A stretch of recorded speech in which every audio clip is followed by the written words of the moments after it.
Hello friends, Radhe Radhe. Shri Ramcharitmanas पाठ की सुंदर चौपाइयाँ हैं, अर्थ के साथ में बहुत सुंदर वर्णन है। सुनिए कि भगवान जहाँ राम जी हैं वहाँ हनुमान जी हैं, और जहाँ हनुमान जी हैं वहाँ राम जी हैं। राम के बिना हनुमान नहीं है, हनुमान के बिना राम नहीं है। और अगर कोई आपको काम अपना पूरा कराना है, सीधे तो राम जी से आप प्रार्थना करिए, और नहीं तो हनुमान जी से करिए, बालाजी से प्रार्थना करिए कि वो आपकी पुकार राम जी तक पहुंचा देंगे और काम बनाएंगे। पहली बात तो हनुमान जी ही काम बनाते हैं। अगर आपका कोई कठिन कार्य है, नहीं पूरा हो रहा है, तो सुंदरकांड का पाठ करिए और ये चौपाइयाँ लगाइए। कवन सो काज कठिन जग माही, जो नहीं होहि तात तुम पाही। ऐसा कौन सा कार्य है जो आपसे नहीं हो पाएगा। अर्थात आप हर कार्य को आसान बना देंगे और उसे पूरा कर देंगे। अपने भक्तों की प्रति जो भी कार्य हैं वो आप अच्छी तरह से पूरे करेंगे। अगर आपके यहाँ कोई बीमार है, परेशान है, उसकी बीमारियाँ बढ़ रही हैं, फ़ायदा नहीं हो रहा है, तो आप हनुमान चालीसा पढ़िए और ये सुंदरकांड का पाठ करिए। तो सुंदरकांड का पाठ करने में ये चौपाई लगाइए। नासै रोग हरै सब पीरा, जपत निरंतर हनुमत वीरा। तो आप इन चौपाइयों को लगा सकते हैं कि सारे आपके रोग, बीमारी, विपत्तियां दूर हो जाएंगी हनुमान जी को भजने से। और सुंदरकांड हनुमान जी का बहुत सुंदर कांड है, बहुत सुंदर उनका चरित्र वर्णन हुआ हनुमान जी का। और अगर आपको और कोई कार्य सिद्ध कराना है तो आप हनुमान चालीसा, ये तो हम पिछले पाठ में बता चुके हैं कि तुलसीदास जी ने कैसे रचना की हनुमान चालीसा की। वो अकबर की जेल में जाके 40 दिन वो जेल में रहे, और 40 दिन हर दिन एक एक दिन 2-2 चौपाइयाँ उन्होंने लिखी हैं, और 40वें दिन की पूरी हुई है चौपाई, चालीसा पूरी कर दी है। और चालीसा पूरे होते होते कैसे संकट काट दिया तुलसीदास जी का कि जिसने जेल में डलवाया था उसी ने माफ़ी मांगी और ससम्मान उनको जेल से बाहर निकाला, क्योंकि बंदरों का इतना आतंक हो गया था। और उनको प्रणाम करते, तुलसीदास जी के द्वारा प्रणाम करते ही सारे बंदर कहाँ गायब हो गए। ये अकबर के समय की बात है। तो आप 40 दिन लगातार, अगर हो सके तो एक टाइम पे 40 दिन आप चालीसा को पढ़िए। 40वां दिन आएगा, चालीसा का 40वां दिन पूरा होगा, और पूरा होते होते आपका कार्य सिद्ध हो जाएगा। आप करके देखिए। हमने हनुमान जी की चौकी भी आपको बताई है कि कोई भय है, डर है, कोई बीमार है, रोगी है, आपका कुछ काम नहीं बन रहा है, घर नहीं हो पा रहा है, कोई भी विपत्ति है, किसी भी प्रकार की आवश्यकता है, आप हनुमान जी का ध्यान करिए, बालाजी महाराज का, और चौकी को पढ़ लीजिए। 3 बार चौकी आपको पढ़ना है या सुनना है मोबाइल में। तो वो भी है, जय हनुमान हठील रंगील बली, जिन मान तजो गढ़ लंकपति को। फांद समुंदर दई के मुंदर, शोक निवार्यो सियासती को। लई के मूर सजीवन धायो, टार्यो तेज महाशक्ति को। तुलसी संकट कैसे रहाए, जब ध्यान धरो हनुमान यति को। कोई तो द्रव्य से गर्व करे, कोई चातुर होए चतुरंग कहावे।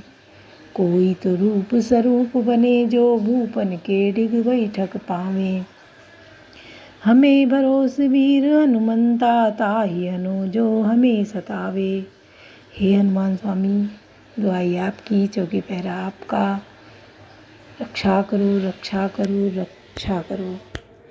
आपको 3 बार ताली बजानी है या चुटकी बजानी है, और 3 बार इस चौकी को बोलना है या सुनना है। मोबाइल में ही आप सुन लीजिए। और अगर कोई बीमार है तो उस पर सुनने के बाद फूंक डाल दीजिए। आपको घर की रक्षा सुरक्षा, आप घर में अकेले हैं, आपका चोर का भय है, कोई प्रकार का डर है, आप ये चौकी बोल के हनुमान जी का ध्यान कर लीजिए, बालाजी महाराज का, आपका सारा डर भय दूर हो जाएगा। अगर किसी को बीमार है, कहीं पे कोई एक अंग पे दिक्कत है, तो आप उस अंग को सोच के कि हम वहीं के लिए ये फूंक डाल रहे हैं और वहाँ की वो पीड़ा दूर हो जाएगी। आप ये करके देखिए, बहुत शक्ति है हनुमान जी में। बाल ब्रह्मचारी हैं, लेकिन ये सुनते सबकी हैं। जब ये बचपन में इतने शक्तिमान थे कि इन्होंने सूरज को निगल लिया था, पूरे ब्रह्मांड में अंधेरा फैला दिया था। 3 दिन तक सूरज को निगले रहे थे। जब बहुत प्रार्थना करी गई और सब मनाया गया, तब इन्होंने सूरज को उगला था, तब फिर से संसार में प्रकाश हुआ, वरना इन्होंने तो अंधेरा अंधकार मचा दिया था। इनकी लीलाएं बहुत बड़ी बड़ी हैं। इनके बहुत चमत्कारिक मंत्र भी हैं जो चमत्कारिक हैं, लेकिन उनका अच्छी तरीके से प्रयोग करना चाहिए। किस तरीके से कौन सा होना चाहिए, वो तभी आपको फ़ायदा करेगा। बालाजी महाराज का ध्यान करिए, वहाँ पे जाके आप अर्जी लगाइए। आपकी अर्जी वहाँ मंजूर होती है, आपके कार्य बनते हैं। और जब आप अर्जी लगाएं जिस चीज़ के लिए, जब आपका कार्य सिद्ध हो जाए तो आप वहाँ जाएं, उसको पूरा करें। आपने चढ़ावा माना है, आपने सवा मनी मानी है, जो भी आपने माना है वो जाके वहाँ पूरा करें, क्योंकि भगवान सबकी सुनते हैं। वहाँ पे तो मंदिर इतना सुंदर बना है कि सामने बालाजी महाराज हैं और ठीक सामने इधर राम जी हैं। पूरा राम जी का दरबार है, राम लक्ष्मण सीता हनुमान जी, और ठीक आमने सामने एक दूसरे का दर्शन करते रहते हैं। बालाजी महाराज हर समय राम जी के दर्शन करते हैं। ऐसा मंदिर बना है और बहुत वहाँ की मान्यता है। लोगों की भीड़ शनिवार को और मंगलवार को भीड़ होती है। लोग वहाँ जाते हैं, दर्शन करते हैं, मनौती मानते हैं, आरती में शामिल होते हैं। और आरती के बाद जो वहाँ छींटें दी जाती हैं, टीवी लगे हैं बराबर, उनमें आरती दर्शन होते हैं। आप साक्षात दर्शन करिए आरती करने का, और सारी आरतियाँ साथ में गाइए। उसके बाद छींटें लगती हैं, जल की छींटें भक्त जो खड़े होते हैं उनके ऊपर छींटे डाले जाते हैं। जिनके ऊपर छींटे पड़ते हैं उनकी परेशानियां दूर हो जाती हैं। बहुतों को फ़ायदा हुआ है। अगर आपको लगता है तो आप भी वहाँ जाइए। वहाँ हर धर्म के लोग जाते हैं और अपनी मनौती मानते हैं, पूरा करवाते हैं। बालाजी महाराज सबकी सुनते हैं। जो श्रद्धा से नतमस्तक होके उनके चरणों में जाके झुकता हुआ जाता है, उसको वो उठा के सीने से लगा लेते हैं, उसके सारे दर्द भय दूर कर देते हैं। तो हम लोगों को भी उनकी प्रार्थना करनी चाहिए। नियम संयम से अपने घर में मंगलवार के दिन, शनिवार के दिन आरती पूजा ज़रूर होनी चाहिए, और भगवान हम लोगों की भी सुनने आएंगे। राम जी का तो कितना साथ दिया हनुमान जी ने। जड़ी बूटी वही खोज के लाए, सीता जी का पता वही लगा पाए। तो सुनिए आप लोग, बहुत सुंदर है। कवन सो काज कठिन जग माही, जो नहीं होई तात तुम पाही। बाल चरित कह विविध विधि, मन महापरम उछाह। ऋषि आगमन कहे सुपुनि, श्री रघुबीर विवाह। कवन सो काज कठिन जग माही, जो नहीं होई तात तुम पाही। मन में परम उत्साह भरकर अनेकों प्रकार की बाल लीलाएं कहकर फिर ऋषि विश्वामित्र जी का अयोध्या आना और श्री रघुवीर जी का विवाह वर्णन किया। बहुरी राम अभिषेक प्रसंगा, पुनिरब बचन राज रसभंगा। सुपुरवासिन कर बिरह विषादा, कहे श्री राम लक्ष्मण संवादा। फिर श्री राम जी के राज्याभिषेक का प्रसंग, फिर राजा दशरथ जी के वचन के राजरस राज्याभिषेक के आनंद में भंग पड़ना, फिर नगर निवासियों का विरह विषाद और श्री राम लक्ष्मण का संवाद बातचीत कहा। विपिन गमन के वट अनुरागा, सुरसरी उतरी निवास प्रयागा। वाल्मीकि प्रभु मिलन बखाना, चित्रकूट जिमि बसे भगवाना। श्री राम का वनागमन केवट का प्रेम, गंगा जी से पार उतर कर प्रयाग में निवास वाल्मीकि जी की, और प्रभु श्री राम जी का मिलन, और जैसे भगवान चित्रकूट में बसे वह सब कहा। सचिवागमन नगर नृप मरना, भरतागमन प्रेम बहुबरना। करी नृप किया संग पुरवासी, भरत गए जहाँ प्रभु सुखरासी। फिर मंत्री सुमंत्री जी का नगर में लौटना, राजा दशरथ जी का मरण, भरत जी का ननिहाल से अयोध्या में आना, और फिर उनके प्रेम का बहुत वर्णन किया। राजा की अंत्येष्टि क्रिया करके नगर निवासियों को साथ लेकर भरत जी वहाँ गए जहाँ सुख की राशि प्रभु श्री रामचंद्र जी थे। पुरी रघुपति बहु विधि समुझाए, लहर पादुका अवधपुर आए। नगर रहानि सुरपति सुत करनी, प्रभु अरु अति भेंट पुनि परनी। फिर रघुनाथ जी ने उनको बहुत प्रकार से समझाया, जिससे वे खड़ाऊ लेकर अयोध्यापुरी लौट आए। यह सब कथा कही। भरत जी की नंदीग्राम में रहने की रीति, इंद्रपुत्र जयंत की नीच करनी, और फिर प्रभु श्री रामचंद्र जी की और अत्रि जी का मिलप वर्णन किया। कवन सो काज कठिन जग माही, जो नहीं होहि तात तुम पाही। कही विराध बध जई विधि, ते तजी सरभंग। भरन सुती छन प्रीति पुनि, प्रभु अगस्त्य सत्संग। कवन सो काज कठिन जग माही, जो नहीं होहि तात तुम पाही। जिस प्रकार विराध का वध हुआ और सरभंग जी ने शरीर त्याग किया, वह प्रसंग कहकर फिर सुतीक्ष्ण जी का प्रेम वर्णन करके प्रभु और अगस्त्य जी का सत्संग वृत्तांत कहा। कई दंडक वन पावनताई, गीत मैत्री पुनि तेहि गाई। पुनि प्रभु पंचवटी कृत वासा, पंजी सकल सुनिन की त्रासा। दंडक वन का पवित्र करना कहकर फिर वशिष्ठ जी ने गृहराज के साथ मित्रता का वर्णन किया। फिर जिस प्रकार प्रभु ने पंचवटी में निवास किया और सब मुनियों के भय का नाश किया। पुनि लक्ष्मण उपदेश अनुपा, सूपनखा जिम कीन कुरूपा। खरदूषण बध बहुरी बखाना, जिम सब मरम दसानन जाना। और फिर जैसे लक्ष्मण जी को अनुपम उपदेश दिया और शूर्पणखा को कुरूप किया, वह सब वर्णन किया। फिर खरदूषण बध, और फिर जिस प्रकार रावण ने सब समाचार जाना, वह बखान करके कहा। 10 कंधर मारीच बत कही, जय विधि भई सुसप तेहि कही। पुनि माया सीता कर हरना, श्री रघुवीर बिरह कछु भरना। तथा जिस प्रकार रावण और मारीच की बातचीत हुई, वह सब उन्होंने कही। फिर माया सीता का हरण और श्री रघुवीर के विरह का कुछ वर्णन किया। पुनि प्रभु गीत क्रिया जिमकीनी, बधि कबंध सबरी गति दीनी। बहुरी विरा बरनत रघुबीरा, जय विधि गए सरोवर तीरा। फिर प्रभु ने गीत जटायु की जिस प्रकार क्रिया की, कबंध का वध करके सबरी को परम गति दी, और फिर जिस प्रकार विरह वर्णन करते हुए श्री रघुवीर जी परम पंपासर के तीर पर गए, वह सब कहा। कवन सो काज कठिन जग माही, जो नहीं होहि तात तुम पाही। प्रभु नारद संवाद कही, मारुति मिलन प्रसंग। पुनि सुग्रीव मिताई, बाली प्राण कर भंग।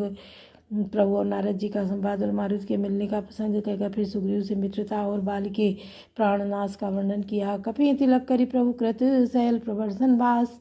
वर्णन वर्षा शरद अरु राम रोज कवित्रास। कवन सो काज कठिन जग माही, जो नहीं होहि तात तुम पाही। सुग्रीव का राज तिलक करके प्रभु ने प्रवर्षण पर्वत पर निवास किया, वह तथा वर्षा और शरद का वर्णन, श्री राम जी का सुग्रीव पर रोष और सुग्रीव का भय आदि प्रसंग कहे। जय विधि कपिपति की स्पटाए, सीता को सकल दिशदाये। विवर प्रवेश कीन जय भांति, कपिन बहुरी मिला संपाति। जिस प्रकार वानर राज सुग्रीव ने वानरों को भेजा और वे सीता जी की खोज में जिस प्रकार सब दिशाओं में गए, जिस प्रकार उन्होंने बिल में प्रवेश किया और फिर जैसे वानरों को संपाति मिला, वह कथा कही। सुन जब कथा समीर कुमारा, नागद भयो पयोधि अपारा। लंका कपि प्रवेश जिम कीना, पुनि सीतहि धीरज जिम दीना। संपाति ने सब कथा सुनकर पवन पुत्र हनुमान जी को जिस तरह अपार समुद्र को लांघ गए, फिर हनुमान जी ने जैसे लंका में प्रवेश किया और फिर जैसे सीता जी को धीरज दिया, वो सब कहा। बन उजारे राम नहीं प्रबोधि, पुरदही नाग्यो बहुरी पयोधि। आए कपि सब जहाँ रघुराई, वह देही की कुशल सुनाई। अशोक वन को उजाड़कर रावण को समझाकर लंकापुरी को जलाकर फिर जैसे उन्होंने समुद्र को लांघा, और फिर जिस प्रकार सब वानर वहाँ आए और श्री रघुनाथ जी जहाँ रघुनाथ जी थे और आकर श्री जानकी जी की कथा पूछी, कुशल सुनाई। सेन समेत जथा रघुवीरा, उतरे जाई वारिणी तीरा। मिला विभीषण जय विधि आई, सागर निग्रह कथा सुनाई। जिस प्रकार सेना सहित श्री रघुवीर जाकर समुद्र के तट पर उतरे और जिस प्रकार विभीषण जी आकर उनसे मिले, वह सब और समुद्र के बांधने की कथा उसने सुनाई। कवन सो काज कठिन जग माही, जो नहीं होहि तात तुम पाही। सेतु बांधि कपिसेन जिमि, उतरी सागर पार। गयो बसीठी बीरबर, जय विधि बाली कुमार। पुल बांधकर जिस प्रकार वानरों की सेना समुद्र के पार उतरी और जिस प्रकार वीर श्रेष्ठ बालीपुत्र अंगद दूत बनकर गए, वह सब कहा। निश्चर की लड़ाई, बरनिस विविध प्रकार। कुंभकर्ण गणनाद कर, बल पौरुष संगार। कवन सो काज कठिन जग माही, जो नहीं होहि तात तुम पाही। फिर राक्षसों और वानरों के युद्ध को अनेकों प्रकार से वर्णन किया। फिर कुंभकर्ण और मेघनाद के बल पुरुषार्थ और संहार की कथा कही। निशिचर निकर मरन विधि नाना, रघुपति रावण समर बखाना। रावण बध मंदोदरी शोका, राज विभीषण देव शोका। नाना प्रकार के राक्षस समूहों के मरण तथा श्री रघुनाथ जी और रावण के अनेक प्रकार के युद्ध का वर्णन किया। रावण वध, मंदोदरी का शोक, विभीषण का राज्याभिषेक और देवताओं को शोक रहित होना कहकर सीता रघुपति मिलन बहुरी। सुरन की स्तुति कर जोरी, पुनि शोक चढ़ी कपिन समेता। वध चले प्रभु कृपा निकेता। फिर सीता जी और श्री रघुनाथ जी का मिलाप कहा। जिस प्रकार देवताओं ने यहाँ जोकर स्तुति की और फिर जैसे वानरों समेत पुष्पक विमान पर चढ़कर कृपाधाम प्रभवतपुरी को चले, वह कहा, जय विधि राम नगर निज आए, बायस बिसत चरित सब गाये, कहिस भवोरि राम अभिषेका पुरवर नप नीति अनेका। जिस प्रकार श्री रामचंद्र जी अपने नगर अयोध्या में आए, वे सब उज्ज्वल चरित्र का भूषण जी ने विस्तार पूर्वक वर्णन किए। फिर उन्होंने श्री राम जी का राज्याभिषेक कहा। शिव जी कहते हैं, अयोध्यापुरी का और अनेक प्रकार की राजनीति का वर्णन करते हुए, कथा समस्त भुसुंड बखानी, जो मैं तुम सन कही भवानी, सुनि सब राम कथा खगनाहा, कहत बचन मन परम उछाहा। भुसुंड जी ने वह सब कथा कही जो, हे भवानी मैंने तुमसे कही। सारी राम कथा सुनकर पक्षीराज गरुड़ जी मन में बहुत उत्साहित आनंदित होकर वचन कहने लगे, कवन सुकाज कठिन जग माही, जो नहीं हो तात तुम पाई, गयो मोर संदेह सुनो सकल रघुपति चरित, भयो राम पद ने तो प्रसाद बायस तिलक। श्री रघुनाथ जी के सब चरित्र मैंने सुने, जिससे मेरा संदेह जाता रहा। एक आग शिरोमणि आपके अनुग्रह से श्री राम जी के चरणों में मेरा प्रेम हो गया। मोहि भयो अति मोह प्रभु बंदन रन मोह निरखी, चिदानंद संदो राम विकल कारण, कवन कवन सुकाज कठिन जग माही, जो नहीं हो तात तुम पाही। युद्ध में प्रभु का नागपाश से बंधन देखकर मुझे अत्यंत मोह हो गया था। श्री राम जी तो सच्चिदानंद घन है, वे किस कारण व्याकुल हैं। बोलो सियावर रामचंद्र की जय, पवन सुत हनुमान की जय, लाडले लखन लाल की जय।